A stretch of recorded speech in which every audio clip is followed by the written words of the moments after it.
शांति। आज की तारीख है 24/6/15 और आज हमारी प्राण प्यारी जगदम्बा मातेश्वरी सरस्वती का स्मृति दिवस है और आज हम उसे मम्मा डे कह करके और इस दिन को बहुत ही स्नेहपूर्ण स्मृतियों के साथ मनाते हैं। मम्मा की विविध धारणाओं को स्मृति में लाकर अपनी धारणाओं को फिर से रिवाइज करने की स्मृति दिलाते हैं स्वयं को और स्वयं के परिवर्तन की परसेंटेज को भी बढ़ाते हैं। मातेश्वरी मम्मा जो सारे संसार में गाई जाती है, पूजी जाती है, सारा संसार जिसे कामधेनु, आद्याशक्ति, आदिशक्ति, सरस्वती ऐसे अन्य अगणित नामों से पुकारता है और उस माँ सरस्वती की एक झलक पाने के लिए भक्ति मार्ग में भक्त वर्षों तक तप जप भक्ति आराधना आदि आदि करते हैं। तो कितनी यह हमारे लिए खुशी की बात है, आनंदित करने वाली बात है कि वही सरस्वती माँ, साक्षात जगदम्बा माँ, साक्षात आद्याशक्ति माँ अपने असली माँ के स्वरूप में इस धरती पर हम बच्चों के साथ बैठी उठी चली, हम बच्चों को अपने कमल हस्तों से थपथपाया भी, दृष्टि स्नेह की दी और हमें योग के वो प्रकंपन दिए जिससे आत्मा शांति का और उनकी पवित्र दृष्टि से शीतलता का अनुभव करते रहे।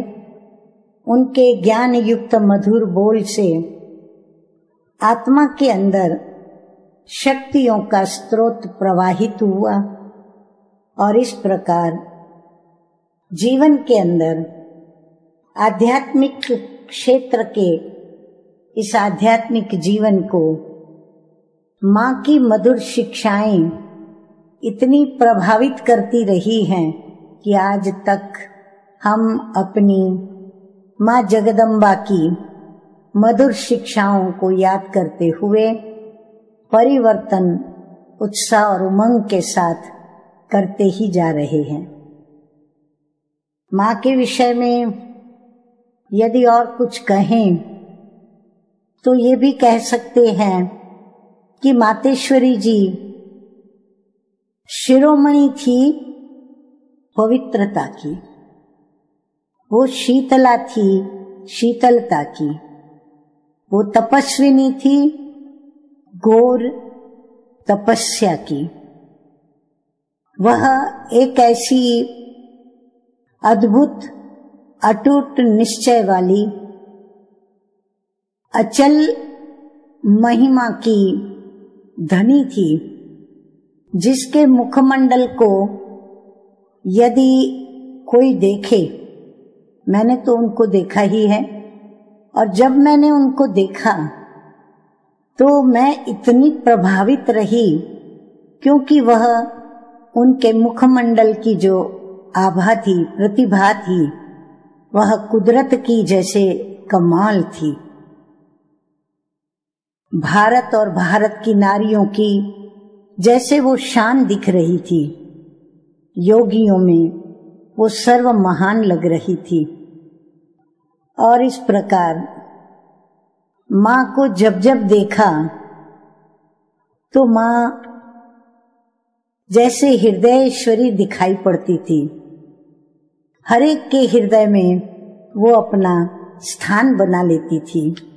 जो भी माँ को देखता वो माँ का एक छोटा बच्चा बन माँ को अपनी समझने लगता, और ये माँ कभी भी उसने किसी के भी अवगुण अथवा कमियों को अपने चित्त पर नहीं रखा, कभी भी किसी के लिए नकारात्मक भाव का निर्माण होते हुए उनके अंदर नहीं देखा।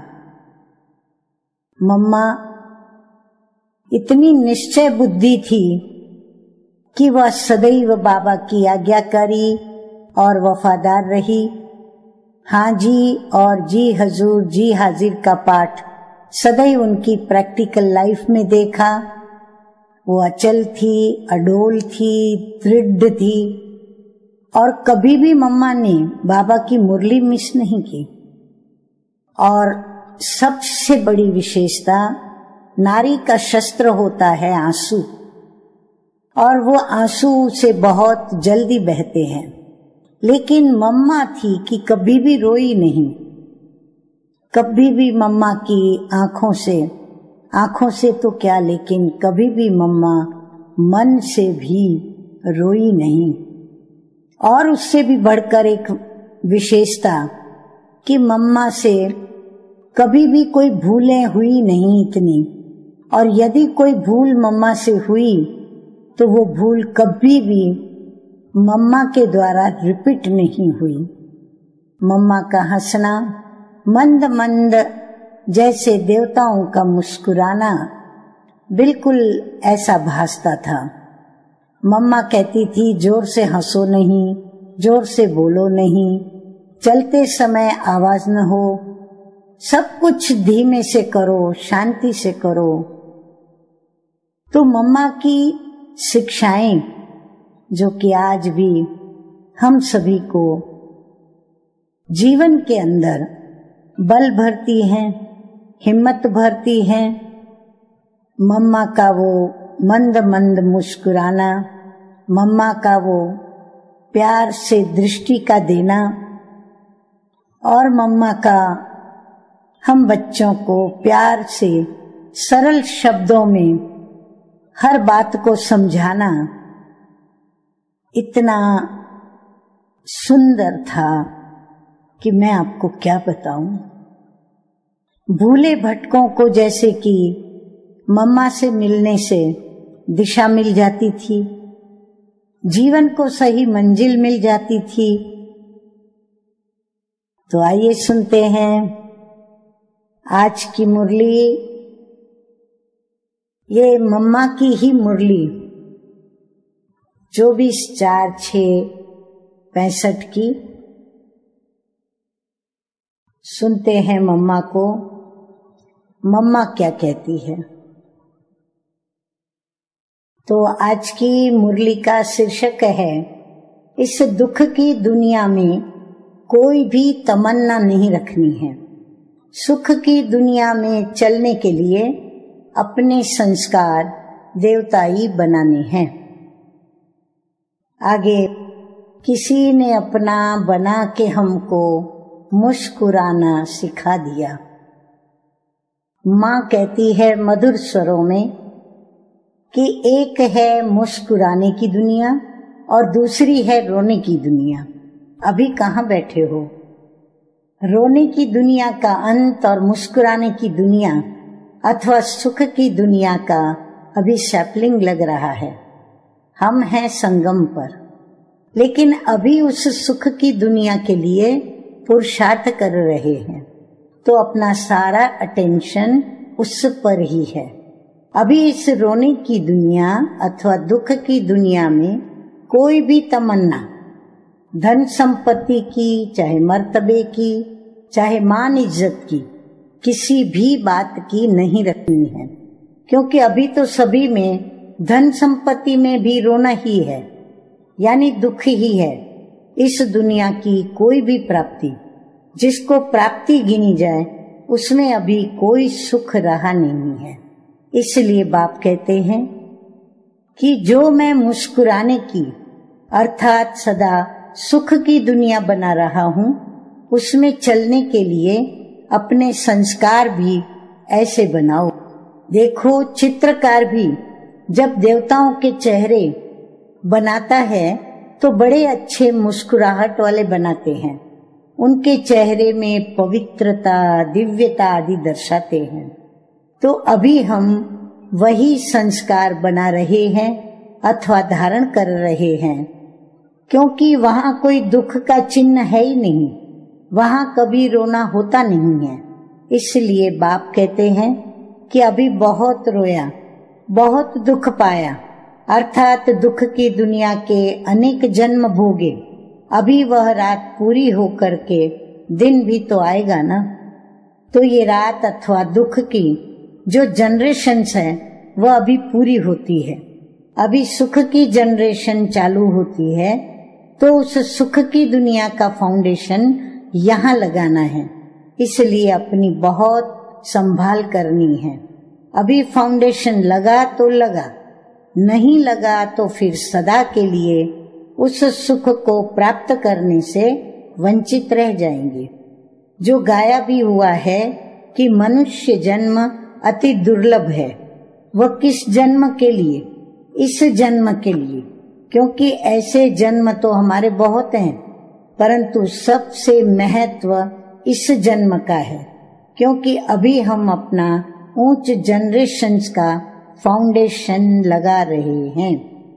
मम्मा कहती है, कई समझते हैं कि मनुष्य जन्म 84 लाख योनियों के बाद मिलता है, इसीलिए समझते हैं कि ये मनुष्य जन्म अति दुर्लभ है। ये 84 लाख योनियों के बाद ही एक सुख का जन्म मिलता है। परंतु ऐसा होता तो सभी मनुष्य सुखी होने चाहिए, फिर इतना दुख क्यों भोगते हैं?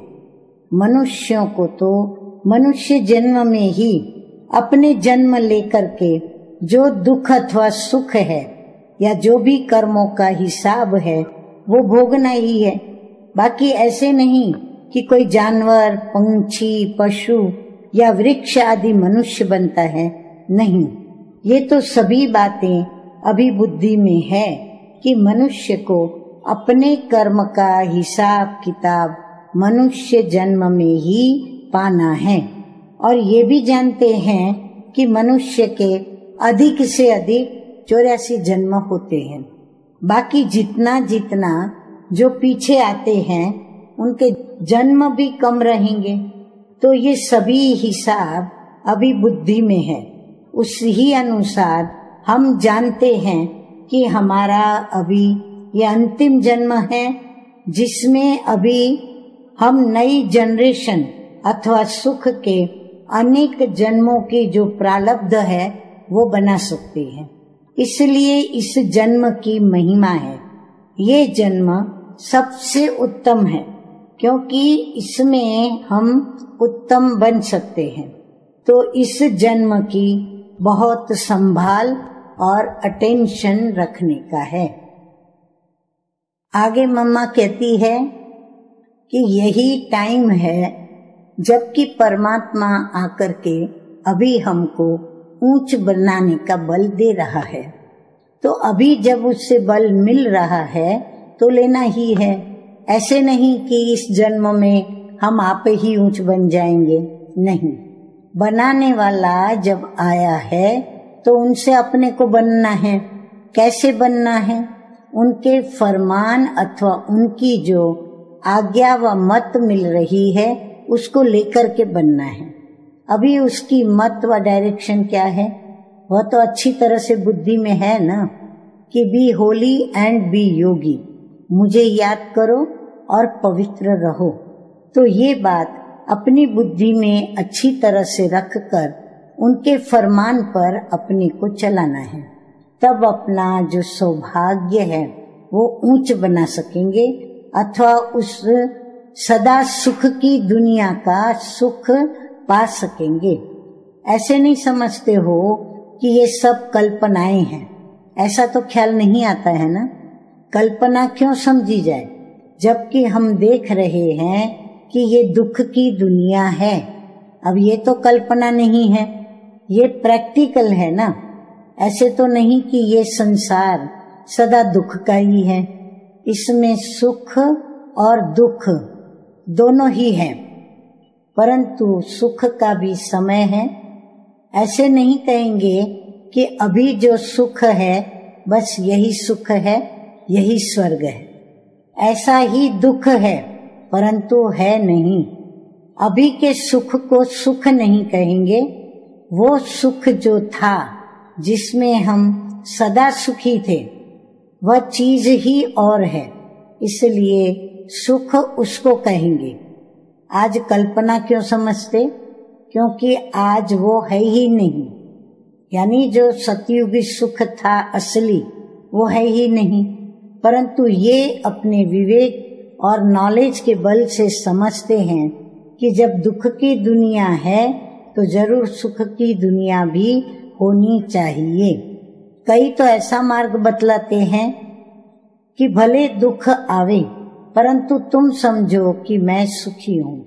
इसीलिए कई समझते हैं कि सुख की कोई इच्छा व तमन्ना नहीं रखनी चाहिए। इससे इच्छा मात्रम अविद्या बनना है। उसकी इच्छा ही क्या रखनी है? जो होता है उसमें ही सुख समझो। फिर भले रोग हो, भले कोई अकाले मृत्यु हो, कोई भी ऐसी बात हो, परंतु तुम अपने को समझो कि मैं सुखी हूँ। ये तो हो गया अपनी कल्पना का सुख। अब इसको थोड़े ही प्रैक्टिकल कहेंगे। जैसे दुख प्रैक्टिकल है, कई दुख की बातें प्रैक्टिकल में आती हैं, ऐसे सुख भी तो प्रैक्टिकल होना चाहिए। तो अपने टाइम पर फिर उस सुख की दुनिया को आना है, लेकिन उसका फाउंडेशन अभी लग रहा है। उसके लिए हमें अभी अपने कर्मों को श्रेष्ठ बनाना है, क्योंकि ये कर्म क्षेत्र है, कर्म भूमि है। इसमें जो बोएंगे सो हम पाएंगे, ये भी इसका नियम है। बाप कहते हैं इस लॉ को तो मैं भी ब्रेक नहीं कर सकता हूँ। भले मैं वर्ल्ड ऑलमाइटी अथॉरिटी हूँ, लेकिन इसका मतलब ये नहीं है कि मैं चाहूँ तो आसमान को नीचे करूँ, धरती को ऊपर करूँ। वो समझाते हैं भगवान तो कुछ भी कर सकता, वह मुर्दे को भी जिंदा कर सकता है, परंतु भगवान व शक्ति का अर्थ ये नहीं है कि वह मुर्दे को जिंदा करे। वह तो आत्मा को शरीर छोड़ने का है ही, वह तो बात ही नहीं है। अगर उसको जिंदा कर दूं तो क्या वो फिर मुर्दा बनेगा? मम्मा कहती है चलो किसी मुर्दे को जिंदा कर दूं, तो अगर उसको मैं जिंदा कर दूं तो क्या वह फिर मुर्दा नहीं बनेगा? फिर भी बनेगा। तो हर चीज का जो नियम है वो तो चलता ही है और चलेगा ही। इसलिए इसमें कोई शक्ति दिखा लाने की बात नहीं है। आगे मम्मा कहती है कि ये जो 5 तत्व हैं, हर तत्व का भी अपना नियम है। वह भी गोल्डन, सिल्वर, कॉपर और आयरन एज अनुसार अपनी स्टेजिस में आते हैं। ये अर्थक्वेक होता है, फ्लड्स होती है, तूफान आता है, ये सभी होता है। यह भी अभी डिसऑर्डर में तमो प्रधान हो गए हैं। हर चीज में अभी तमो प्रधानता है। तो ये सभी राज बाप ही समझाते हैं कि अभी हर चीज बिगड़ चुकी है और अभी मैं आया हूँ तो हर चीज को सुधारता हूँ। इसके लिए मैं पहले मनुष्य आत्मा को सुधारता हूँ, उससे सब चीजें सुधर जाती है। फिर संसार जब सुधरा हुआ है तो उसमें सदा सुख है। फिर कोई भी चीज एक दो को दुख नहीं देती है। अभी सब चीजों से दुख मिलता है। तो इन सभी बातों को समझना और फिर किस तरह से सृष्टि का अथवा इस संसार का चक्र चलता है उसे जानना, इसी का नाम है ज्ञान। इसी का मैं नॉलेजफुल हूँ, मेरे पास इसकी फुल नॉलेज है। ये कर्मों का कैसा खाता चलता है, कैसे नंबरवार आते हैं, इन सभी बातों को मैं जानता हूँ।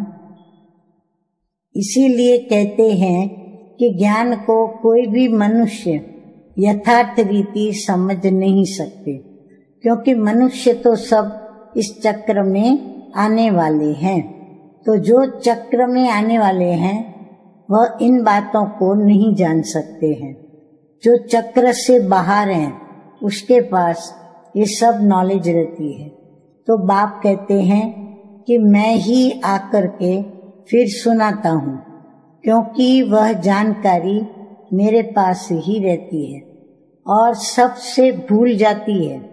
तो सबको बल देने वाला भी मैं हूँ।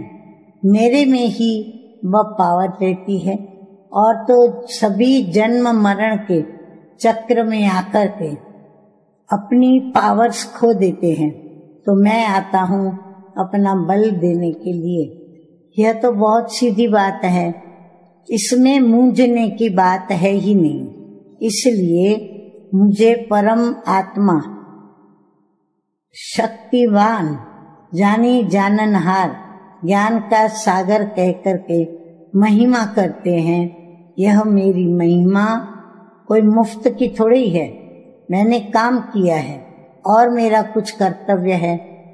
मैंने बहुत ऊंचा काम यही किया है, इसलिए बड़ी भारी महिमा है। जैसे मनुष्य की भी महिमा क्यों होती है? गांधी के लिए कहते हैं वो बहुत अच्छा आदमी था, ऊंचा था। तो ऊंचा माना ऐसे नहीं कि एकदम बड़ा बड़ा था, ऐसे तो बड़ा नहीं था ना। बड़ा माना अपने कर्तव्य में बड़ा था। उसने अच्छे कर्तव्य किए, उनकी सब महिमा भी करते हैं। तो मनुष्य की हिस्ट्री में भी जो बातें आती है कि फलाने ने ये अच्छा काम किया, उसी अनुसार फिर उनका गायन भी होता है। तो परमात्मा की भी इतनी जो महिमा है उसमें भी हमारे लिए कुछ तो काम किया होगा ना। बाकी ऐसे थोड़े ही है कि बस ऊंचा बैठा है, बस उसकी शक्तियां चलती रहती हैं या उसका यह सब काम होता ही रहता है। उसने आकर के कुछ किया है, मनुष्यों को ऐसा ऊंच उठाया है। तो अभी परमात्मा की महिमा और परमात्मा के कर्तव्य को समझना है।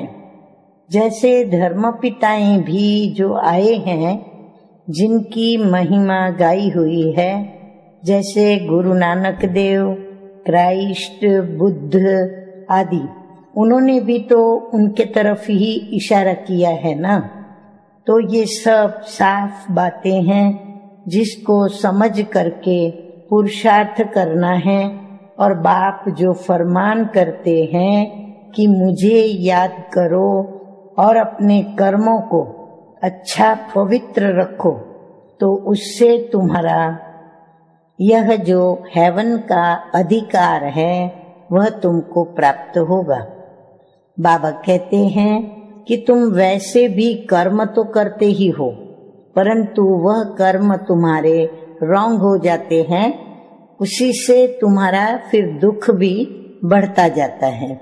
इसलिए बाप कहते हैं कि अभी जो भी कर्म करो समझ से करो। मैं जो समझ देता हूँ उसको लेकर के अच्छी तरह से करो। मेरे डायरेक्शंस पर रहो, मेरी मत पर चलो, तो फिर तुम्हारे जो एक्शंस हैं वो राइट रहेंगे और उसके आधार से तुम सुखी रहेंगे। अपने एक्शंस से ही तो बनना और बिगड़ना होता है। तो उसको हम क्या बनाएं, कैसा बनाएं, उसकी हमको समझ चाहिए। वह समझ अभी बाबा हमको दे रहा है, तो उस पर चलना है। इन बातों को समझ करके अपना ऐसा पुरुषार्थ रखना है। अच्छा, आगे बाबा कहते हैं कि देखो कितनी सिंपल, कितनी सहज बात है। इसके लिए मनुष्य कितने वेद, शास्त्र, ग्रंथ, पुराण आदि आदि कितने हठ योग प्राणायाम करते हैं। अब ये सब बातें साफ करके बाप समझाते हैं। चलना तो कर्म से ही है, लेकिन कर्म को बाबा कहते हैं सुधारते चलो। अब वो सुधारें कैसे, तो वो समझाते हैं। उसके लिए तुमको कोई विद्वान, पंडित व आचार्य बनने की बात ही नहीं है। तुमको अपने कर्म को स्वच्छ बनाने का है। स्वच्छता क्या है, यानी पवित्रता क्या है, वह बैठ करके बाप स्पष्ट समझाते हैं कि तुम मेरी याद के बिना पवित्र बन ही नहीं सकते हो। भले तुम कोई देवता को याद करो, किसी के भी योग से तुम पवित्र नहीं बनोगे। पापों को दग्ध करने का बल मेरे पास है, इसलिए बाप कहते हैं जब तक मेरे से कनेक्शन नहीं है तब तक पावन बन नहीं सकते। सभी ने नोट किया होगा कि बाबा कहते हैं भले कोई भी देवता को याद करो, किसी के भी योग से पवित्र नहीं बनोगे, क्योंकि पापों को दग्ध करने का बल बाबा कहते हैं कि मेरे पास है। जैसे बत्तियों का कनेक्शन मेन पावर हाउस से है ना, अगर वहां से कनेक्शन न हो तो बत्ती में लाइट नहीं होगी, ये बल नहीं आएगा। इसी तरह से तुम्हारा कनेक्शन मेरे से हो, मैं हूँ मेन पावर हाउस, तो उससे कनेक्शन चाहिए ना। अगर उससे कनेक्शन नहीं होगा तो तुमको ताकत नहीं मिलेगी, और ताकत नहीं मिलेगी तो पाप भी दग्ध नहीं होंगे, और पाप दग्ध नहीं होंगे तो तुम आगे नहीं बढ़ सकेंगे। तब कहते हैं कि एक मेरे से योग लगा। कौन? बाबा कहते हैं कि एक मेरे से योग लगा, मेरे बिना तुम्हारी गति सदगति नहीं हो सकती। अच्छा, मीठे मीठे बच्चों को याद प्यार और गुड मॉर्निंग। हम रूहानी बच्चों का रूहानी बाप दादा को याद प्यार, गुड मॉर्निंग और नमस्ते नमस्ते। वरदान है आज का सतगुरु बाप का, यज्ञ सेवा द्वारा सर्व प्राप्तियों का प्रसाद प्राप्त करने वाले ऑलराउंड सेवाधारी भव। बाप कहते हैं कि संगम युग पर ऑलराउंड सेवा का चांस मिलना, ये भी ड्रामा में एक गिफ्ट है। जो प्यार से यज्ञ की ऑलराउंड सेवा करते हैं, उन्हें सर्व प्राप्तियों का प्रसाद स्वतः ही प्राप्त हो जाता है। वे निर्विघ्न भी रहते हैं। एक बारी सेवा की और 1000 बार सेवा का फल प्राप्त हो गया, तो सदा स्थूल सूक्ष्म लंगर लगा रहे। किसी को भी संतुष्ट करना ये सबसे बड़ी सेवा है। सभी ने ध्यान से सुना, नोट किया कि किसी को भी संतुष्ट करना ये सबसे बड़ी सेवा है। मेहमान नवाजी करना ये सबसे बड़ा भाग्य है। स्लोगन है आज का, स्वमान में स्थित रहो तो अनेक प्रकार के अभिमान स्वतः ही समाप्त हो जाएंगे। अच्छा, ओम शांति।